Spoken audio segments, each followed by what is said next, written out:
자, 3번 멘델의 가설. 가설은 뭐냐면 과학자가 실험하기 전에 아무것도 모르고 실험하진 않아요. 어떤 가짜 이론을 자기가 만들어 놓고 이것이 맞는지 안 맞는지 확인하기 위한 과정이 실험이야. 자, 그래서 우리는 멘델이 성공한 유전 실험에 대한 것을 배우기 전에 멘델이 어떤 이론을 가지고 시작해서 이 실험을 성공시켰는가 라는 거를 먼저 보자 라는 차원에서 가설을 보는데, 우린 실험이 지금 어떤 실험인지 모르니까 이 가설이 어려울 거예요. 한번 훑어보는 개념으로 살짝 보고 가면 되겠습니다. 1번, 생물에는 한 가지 형질을 결정하는 한 쌍의 유전인자가 있으며 유전인자는 부모에서 자손으로 전달된다. 부와 모에서 전달되는 거죠. 반쪽씩. 화살표. 유전인자는 오늘날의 유전자이다. 우리가 갖고 있는 오늘날의 유전자는 다 부모로부터 온 유전인자가 대대손손 내려온 것이다 라는 거죠. 그래서 2번, 한 쌍을 이루는 유전인자가 서로 다를 때 하나의 유전인자만 형질로 표현되며 나머지 인자는 표현되지 않는다. 이걸 우열의 원리라고 가설을 세워보겠다. 자, 이게 뭐냐면 부와 모로부터 유전자를 물려받았는데 어떤 형질을 나타내는 그 유전인자가 부와 모로부터 왔을 때 겉으로 보이는 다른 형질을 갖고 있겠죠. 인간이나 동물이나 모두 다 똑같이 생긴 게 아니기 때문에 다 달라. 그 다른 것을 부모로부터 물려받았을 때 꼭 섞은 것처럼 중간형이 나오는 게 아니고 겉으로 표현될 때는 하나가 우월한 것이 겉으로 표현되는 것이 아닐까라는 이론을 세워놓고 실험을 했다. 그거를 우열의 원리라고 실험을 통해서 입증을 해보자 라는 가설인 거지. 3번, 한 쌍을 이루는 유전인자는 생식세포가 만들어질 때 각 생식세포로 나뉘어 들어가고 생식세포가 수정될 때 다시 쌍을 이룬다. 자, 우리 상동염색체 배웠죠? 그럼 상동염색체는 한쪽씩 부와 모로부터 나온 것이고 이 한 쌍을 이루는 유전인자는 각각 생식세포로 나뉘게 되고 그 생식세포가 반쪽짜리 생식세포가 수정되면 다시 쌍을 이룬다. 그거를 분리의 법칙이라고 하자. 그러면 실험 그림으로 설명을 해줄게요. 자, 그러기 위해서 1강에서 배운 거 살짝 다시 한번 볼게. 잡종 일대의 생식세포 형성. 이게 뭐냐면 멘델이 실험을 하면 완두를 가지고 할 거야. 완두 1세대가 있어. 처음 실험을 시작하는 애들을 1세대라 그래. 그럼 1세대를 가지고 실험을 할 때 얘네의 유전인자가 자손한테 물려지는데 그때 처음 생긴 자손을 잡종 일대라고 해요. 그러면 잡종 일대가 어떤 생식세포로 구성됐는지 한번 보는 거야. 자, 그럼 맨 위에 있는 대립 유전자라고 써있는 걸 보세요. 대립 유전자가 뭐라 그랬죠? 세포 안에 핵이 있고 그 핵에 자신의 유전자를 표현하는 염색체가 있다 그랬어. 그럼 염색체는 식물마다 동물마다 개수가 다른데, 자, 근데 한 쌍만 가지고 보니까 대립 유전자야. 자, 그럼 같은 유전자가 한쪽은 부로부터 오고 한쪽은 모로부터 왔으니까 상동 염색체를 이루는데 그 상동 염색체가 유전자형이 라지알, 스몰알이야. 세포 분열하는 걸 다시 한번 보자 이거죠. 자, 그럼 간기에서 얘가 양이 늘어나면서 염색 분체로 이제 세포 분열할 준비를 하죠. 그래서 염색 분체가 2개가 생긴 거죠. 염색체 하나하나씩 염색 분체를 만들었어. 자, 그래서 감수 분열을 하면 어떻게 분열한다? 상동 염색체가 나뉘어진다. 그래서 라지알이 만든 상동 염색체랑 스몰알이 만든 상동 염색체랑 2개가 갈라졌다. 자, 그래서 감수 1분열에서 상동 염색체가 분리됐어요. 그 다음에 감수 2분열에서 어떻게 되죠? 이것이 각각 분리돼서 반쪽의 염색체가 들어가는 딸세포를 만드는 거죠. 자, 그래서 맨 위에 2개짜리 염색체를 가진 애가 1개의 염색체를 가진 애 4개를 만드는 거지. 자, 그래서 첫 번째 그림은 염색체가 2개, 두 번째 그림도 염색체가 2개, 근데 세 번째 그림은 염색체가 왼쪽은 1개, 오른쪽은 1개, 이런 식으로 염색체 수가 줄어드는 과정인 거야. 하지만 세 번째 단계는 벌써 염색체가 하나하나밖에 없는 애들이죠. 근데 하나짜리 염색체를 가진 애가 양이 많은 염색 분체죠. 그래서 얘가 세포를 따로 딱 만들면서 각각 나뉘게 되니까 염색체 하나짜리가 생겼다. 그래서 세 번째와 네 번째 단계는 다 염색체가 하나씩인 거야. 염색체의 숫자의 변화가 없는 분열이 감수 2분열인 거예요. 자, 복습했습니다. 자, 감수 분열로 생식세포를 만들었다. 그러면 자, 이제 완두 씨의 실험을 한번 봅시다. 자, 어버이가 라지알, 스몰알, 스몰알을 갖고 있는 둥근 완두와 주름진 완두, 완전 다른 형질의 표현형을 가진 우성과 열성 완두를 가지고 실험을 했어. 어떻게 될 것인가? 그럼 잡종일 때의 유전자형은 어떤 자손이 생길까? 이 어버이의 생식세포는 자, 라지알, 스모랄은 상동염색체죠. 얘네도 부모로부터 반쪽씩 물려받았고, 그런데 왼쪽은 우성 순종 완두고 오른쪽은 열성 순종 완두인 거야. 자, 그래서 어버이의 생식세포를 보면 왼쪽은 라지알, 오른쪽은 스모랄, 이거를 4개씩 만들었겠죠. 그렇지만 그 4개씩의 딸세포들이 만나면 어떤 것을 만들까? 라지알 스모랄의 상동염색체를 가지는 잡종 일대가 나오겠지. 엄마 반쪽과 아빠 반쪽이 만나니까. 자, 그러면 라지알 스모랄의 유전자를 가진 잡종 일대가 만들어지면, 자, 오른쪽 포스트잇을 보세요. 모두 둥근 완두만 나오게 되는 것처럼 보일 것이다. 그래서 잡종 일대 유전자형은 뭐냐? 라지알 스모랄이다. 표현은 한 가지로 한다 그랬죠. 그래서 둥근 완두가 나왔어. 왜? 얘가 우성이니까 주름진 완두를 누르고 겉으로 나타낼 때는 둥근 완두가 표현된다. 그래서 우열의 법칙이 여기서 확인이 됐다. 자, 이 잡종 일대를 가지고 또 자손을 낳으면 이 얘는 둥근 완두지만 유전자 속에 스모랄을 갖고 있는 애예요. 그래서 얘가 자손을 낳으면 스모랄이 언젠가는 표현이 되는 자손이 나와. 자, 이걸 잠정적으로 이해를 하고 그 다음 그림을 봅시다. 자, 그 다음 잡종 1대를 얻었으면 잡종 2대를 얻는 과정은 어떻게 알아볼 거냐. 이 완두 실험을 맨델이 할 때 자가 수분한다라고 얘기했어요.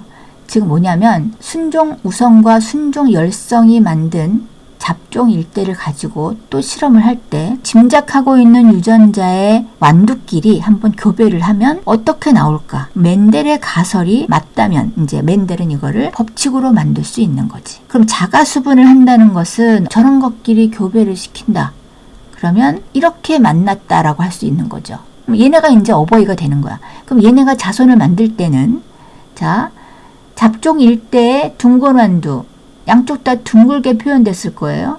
그럼 얘네가 생식세포를 만들면 어떤 생식세포가 나올까? 분리가 되겠죠. 그래서 둘 다 라지알, 스모랄 두 가지를 만들어. 반쪽으로 나뉘니까. 즉 라지알도 염색분체를 만들고 스모랄도 염색분체를 만들어서 감수 일분열에서 얘네가 헤어지면 라지알과 스모랄은 완전히 분리가 되는 거죠. 그렇지? 그러면서 딸세포를 만들 때 이런 식으로 4개를 만드는 거야. 양쪽 다. 자, 그 개수를 다 여기서 늘어놓을 필요는 없고 어떤 종류가 나오면 얘네들이 어떻게 어떤 자손을 만드는가 우리는 그거를 형식을 이제 알아보는 거예요. 자, 그럼 라지알과 스모랄의 생식세포를 만든 잡종 일대가 자, 그 생식세포를 가지고 자손을 만들면 자, 수학적으로 이제 우리가 표를 만들어서 써보는 거야. 저렇게. 자, 라지알과 라지알이 만났을 때, 그 다음에 라지알과 스모랄이 만났을 때, 그 다음에 스모랄과 스모랄이 만났을 때 각각의 경우를 모두 다 배열을 해보면 확률적으로 라지알 순종은 1개가 나올 때 열성 스모랄 순종은 1개가 나오고 그때 잡종 일대처럼 라지알 스모랄의 유전자가 섞인 잡종 일대와 같은 유전자를 가진 애는 2개가 나올 확률이 있는 거죠. 그러면 이거는 유전자형으로 표현한 거고 얘네를 겉으로 봤을 때는 어떻게 보일까요? 스모랄 빼고 나머지는 다 둥근 완두로 표현되겠죠. 표현형이. 그래서 이 완두의 잡종 2대에서는 둥근 것과 주름진 것이 3대1의 비율로 완두가 탄생하더라 라고 결론이 나왔어. 그러면 맨델의 가설이 맞는 거지. 우열의 법칙에 의해서 잡종 1대에서는 둥근 게 나왔지만 잡종 2대에서 갑자기 쭈글쭈글한 열성 유전자를 표현하고 열성 유전자를 가지고 있는 스모랄의 완두가 나왔을 거 아니야. 그럼 얘는 갑자기 잡종 1대에서 둥글게 생긴 완두에서 분명히 자손을 만들었는데 쭈글쭈글한 애가 왜 나왔을까? 둥글게 표현은 됐지만 유전자 속에 스모랄을 감추고 있는 잡종 일대가 갖고 있다가 생식세포를 만들 때 그게 각각 분리돼서 스모랄끼리 또 만났기 때문에 저 쭈글쭈글한 애가 만들어진 거죠. 그래서 이 잡종 일대에서는 우열의 법칙이 확인이 된 거고 잡종 2대에서는 분리의 법칙이 확인이 된 거야. 생식세포가 만들어질 때는 각각 분리됐다가 만나면 다시 한 쌍이 된다. 이게 분리의 법칙이었어. 근데 아까 가설을 살짝 설명해 준 이유가 아까 뭔가 분리됐다가 합쳐진다고 했는데 바로 그게 이거를 설명한 거였구나. 이해가 되죠? 자, 그래서 우열의 법칙과 분리의 법칙이 여기서 다 설명이 된 거예요. 이 3강의 목적은 뭐냐면 둥근 거와 주름진 거 또는 노란 거와 연두색인 거 이제 두 가지 형질을 가지고 실험을 할 건데 그때 독립의 법칙이란 게 그때 나와. 멘델의 유전 법칙은 법칙이 세 가지인데 우열의 법칙, 분리의 법칙, 그 다음에 독립의 법칙이 있는데 이 맨 마지막에 9대 3대 3대 2를 만드는 실험이 독립의 법칙을 설명하는 실험이야. 지금은 한 가지 형질만 가지고 하는 실험을 이해를 했어요. 자, 정리합시다. 한 쌍의 대립 형질의 유전을 우리가 실험으로 봤는데 1번 우열의 법칙, 대립 형질이 다른 두 순종 개체를 교배하여 얻은 잡종일 때에는 대립 형질 중 한 가지만 나타난다. 표현된다는 거야. 잡종 일대에서 나타나는 형질이 우성, 나타나지 않는 형질을 열성이라고 한다. 열성과 우성이 같이 만날 수도 있는데 그때 표현은 우성으로 표현된다 라는 걸 짐작하고 실험한 거죠. 그래서 확인을 했어요. 그래서 우열의 법칙이 확인이 된 겁니다. 2번 분리의 법칙. 쌍을 이루고 있던 대립 유전자가 감수 분열이 일어날 때 분리되고 서로 다른 생식세포로 들어가는 유전 원리, 그리고 다시 한 개체가 될 때는 그 두 개가 합쳐져서 한 쌍을 이루는 그것이 분리의 법칙이다. 그래서 우리 지금 유전자를 가지고 복잡하게 봤는데 단순하게 생김새만 가지고 보면 저런 거예요. 어버이가 동그란 완두랑 주름진 완두를 가지고 실험했는데 자, 저럴 때 동그란 완두가 라지아 스모라를 가지고 왼쪽에 어버이를 선택하면 안 되겠죠. 자, 그러면 실험이 아마 실패됐을 거야. 저런 것에서 여러 가지 실험을 여러 번 하게 되는 착오가 이제 생기지만 순종 우성과 순종 열성을 교배했더니 잡종 일대에서는 뭔가 한 가지를 닮은 애가 나왔어. 우린 알죠. 두 가지 유전자를 한쪽씩 물려받았겠죠. 하지만 표현은 우열의 법칙에 의해서 한 가지를 선택했다는 거야. 그리고 이거를 자가수분해서 잡종 2대를 만들었더니 잡종일 때는 동그랗게 생긴 애였는데 동그란 애끼리 교배를 했는데 왜 맨 오른쪽에 쭈글쭈글한 애가 나왔을까? 이거는 잡종일 때 유전자 속에 열성인자를 갖고 있었기 때문이다. 근데 우리가 표로 만들어 본 것처럼 반쪽의 염색체끼리 교배를 시켰더니 숫자적으로 3대 1의 확률을 가지고 자손이 나타난다. 자, 그래서 이제 정리해보면 맨 위에 보세요. 순종의 둥근 완두 라지알과 순종의 주름진 완두 스모라를 교배하면 잡종 일대에서 둥근 완두만 나타나는데 눈에 보이진 않지만 라지알 스모랄의 유전자를 갖고 있을 것이고 둥근 모양이 우성, 주름진 모양이 열성이라서 둥근 모양으로 표현됐다. 잡종 일대에서 생식세포가 만들어질 때 대립 유전자 라지알과 스모랄이 분리되어 서로 다른 생식세포로 들어간다. 생식세포의 비율은 라지알 대 스모랄은 1대 1이다. 그래서 잡종 2대에서 둥근 완두, 주름진 완두의 비율은 3대 1로 나타났다. 그때 둥근 완두의 유전자는 라지알, 우성 순종도 있지만 라지알 스모랄, 잡종의 유전자도 갖고 있다. 하지만 표현형은 3대 1로 나타난다. 여기까지 이해됐죠? 자, 그러면 이제 복잡한 9대 3대 3대 1 하기 전에 이거 한번 보고 갈게요. 검정교배라는 게 있어. 검정교배가 뭐냐면 검정은 뭔가 검증을 한다는 거야. 검사를 해서 확정하기 위한 교배다 이거예요. 자, 검정교배가 뭐냐? 유전자형을 모르는 우성개체를 열성 순종 개체와 교배해서 유전자형을 알아보자. 자, 우리 지금 옆에서 실험한 걸 보면 우성 순종과 열성 순종을 교배해야만 중간에 라지알 스모랄이 나온다 그랬죠. 왼쪽에 어버이가 둥근 완두 중에서 순종 둥근 완두를 가지고 해야지 처음에 어버이가 잡종 둥근애면 결과가 달라지겠죠? 그러면 내가 어떤 완두를 갖고 있는데 얘가 어떤 유전자를 갖고 있는지 모르겠어. 그럼 그걸 알아보고 싶어. 그걸 알아내야만 순종 우성 어버이랑 순종 열성 어버이랑 교배를 시킬 수 있을 거 아니야. 모양만 보고 하면 안 되는 거니까. 그래서 유전자형을 모르는 우성개체를 가지고 실험할 때 이게 순종인지 아닌지 알아보는 방법은 열성과 교배해서 알아보는 방법이 있다. 두 가지를 한번 비교해 보면 이해할 수 있어요. 첫 번째 거. 자, 라지알과 스몰알을 교배시키면 라지알 스몰알의 자손이 나오는 건 알았죠. 잡종일 때 자손에서 우성 형질만 나왔다. 겉으로 볼 때. 그럼 교배한 우성 개체는 라지알 스몰알이 아니고 라지알 우성 순종이다. 우리 지금 앞에서 실험한 그림과 똑같은 경우예요. 그러면 아닌 경우는 뭐냐? 교배를 했는데 얘가 만약 우성 순종이 아니고 잡종 둥근애라면 스몰알의 유전자를 가진 애가 나와. 주름진 애가 나와. 왜 그런가 보자. 생식세포가 어떤 게 생겨요? 라지알짜리, 스몰알짜리.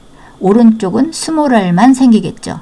그래서 교배를 하면 스몰알과 스몰알이 양쪽에서 만나서 결합하는 스몰알의 주름진 완두가 여기서는 나올 수 있는 거야. 위의 경우에서는 다 순종이었기 때문에 잡종, 라지알 스몰알만 나왔는데 두 번째 경우는 이 둥근 애가 둥근 유전자만 갖고 있지 않았죠. 잠재적으로 스몰알을 갖고 있었기 때문에 얘가 교배가 되면 스몰알이 나올 수밖에 없다. 그래서 화살표, 자손에서 우성형질과 열성형질이 1대1로 나오면 교배했던 저 우성개체가, 즉 둥근애가 잡종이다. 순종의 우성이 아니다. 라는 걸 확인할 수 있다. 그래서 지금 두 가지 경우를 보면 둥근애와 주름진애, 둥근애와 주름진애를 교배했는데 위의 경우는 우성형질만 나왔고 아래 실험에서는 열성형질도 반이 나왔다. 그러므로 두 번째 실험의 둥근 어버이는 순종 우성이 아니고 유전자가 섞인 애다라는 거를 알 수 있다 이거지. 그러므로 내가 갖고 있는 어떤 우성형질의 그 식물이 있어. 그럼 얘가 우성인지 아니면 열성인지를 속에 숨기면서 겉으로만 우성을 표현하는 잡종인지를 알려면 열성인자랑 교배해서 열성의 자손이 나왔냐 안 나왔냐를 가지고 확인하면 되겠다라는 거예요. 이해가 되죠?